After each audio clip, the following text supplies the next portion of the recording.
Good morning, everybody. We are Ghana Immigration Service, and a lot of people will be wondering, what do Ghana Immigration Service want here? If you look at our core mandate, a lot of people don't know what actually Ghana Immigration Service is doing. We are part of the security network system in the country. We used not to be here. After some time, we are working at the borders, at the airport, and then few of the places. People used to know us to process just passport. So when they see you at any environment, the question they will ask is, what at all are you also doing here? But this time, security is no longer the issue of one agency.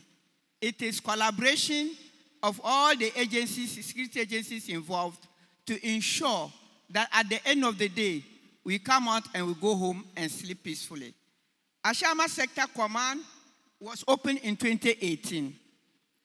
Part of our mandate in being in this community is to ensure that we monitor the activities of the foreigners, because we've realized that after we have admitted them into the country, there wasn't a proper system of monitoring them. So they come into the country and take residency and do whatever that they like. Now with our presence as Ghana Immigration Service, we have been tasked to ensure that we monitor every single individual who happens to be a foreigner in and around our jurisdiction. Our jurisdiction or our mandate is the whole of Ashama, the whole of Punkata Mansu, and the whole of Apollonia. This is the jurisdiction with which we are working. Now, apart from embarking the people and disembarking them, when you come to the country right now, you realize that we have a lot of foreigners. And the question you will ask us is, if there are foreigners, what are we doing? We would like to assure you that as we are here, few people have seen our activities. The market, for your information, is the preserve of indigens. No foreigner is expected to do business in a marketplace. The marketplace is a preserve of indigenous people.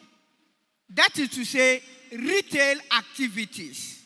So as we are here, you will see that from time to time, we bring in a lot of foreigners who are engaged in petty trading and advise them that what they are supposed to do is to do wholesale and leave the petty trading and leave the retail trading to the indigens.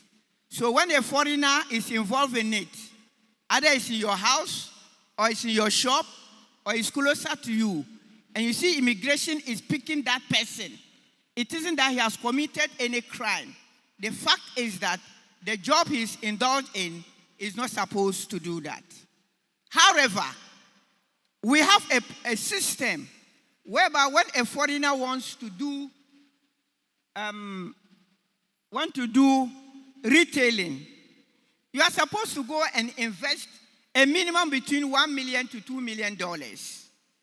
That is why you have seen we have the malls, we have the China Mall, we have the Melcom, we have the EU Mall, we have the Oriental Mall, and all these things I've mentioned belong to foreigners. So somebody may ask me, why are they doing retailing?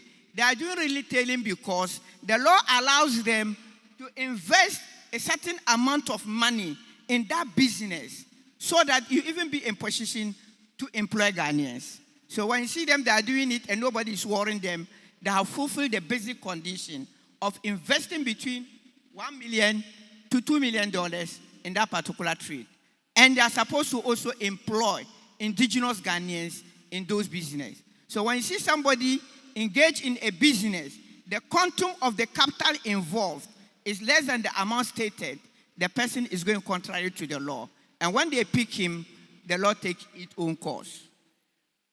Apart from this, you realize that of late, every corner that you go, you see Nigerians involved in spare parts business.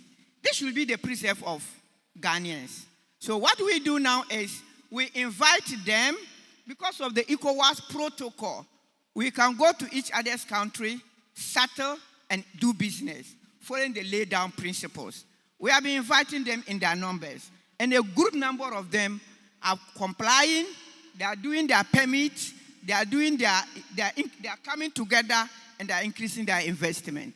Rome wasn't built in a day. We cannot just tell them, go away. Then apart from it, there is another set of people. These are mostly West African nationals, predominantly Nigerians. They will come into our houses. They will come to us as landlords, rent our houses, and use our houses as a hub. When they are coming to rent their house, they will come as a single person. Then after renting it, they will go and bring their brothers, and they will come and set up internet fraud business or activities in those houses. When you go to most of the houses, you not even think human beings are staying there. This caliber of people, we have been cooperating with a lot of people, like the police. We also work with few assemblymen, and through that, we are able to arrest a lot of them. And when we arrest them, all the gadgets that they are using to do the activities are seized. I want to use this forum to appeal to our landlords and appeal to people of Ashama and its environment. Please, when we are picking them, because today they have not taken your money, because today they have not done anything wrong, and you see it, you think they are good people.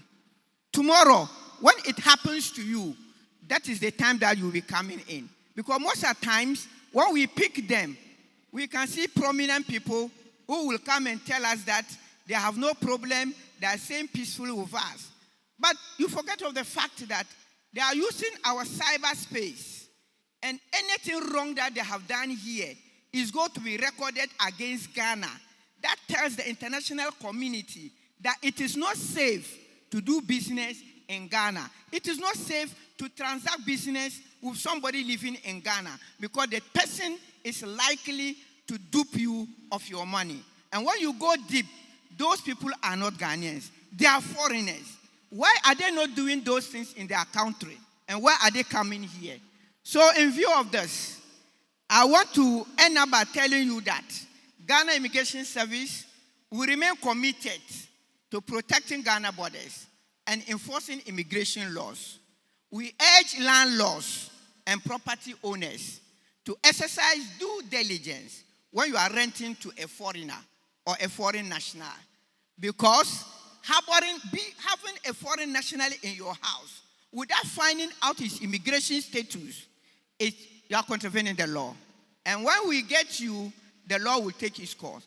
We are doing education. Very soon, we'll come round. When we are picking the foreigners who are illegally staying in the country, in your house, rented to them, when you go to our law, Section 52, subsection 1, Section B of Immigration Act 2000, Act 57, says that any indigene, any landlord or property owner, when you rent your property to somebody who has not got the requisite papers or documents to be in Ghana, we assume that you have collaborated with the person in committing the crime. And by so doing, at least when they arrest you, the law stipulates that you can get $1,000 fine, 1,000 Ghana cedi fine, or 2 years in jail, or both. Good morning.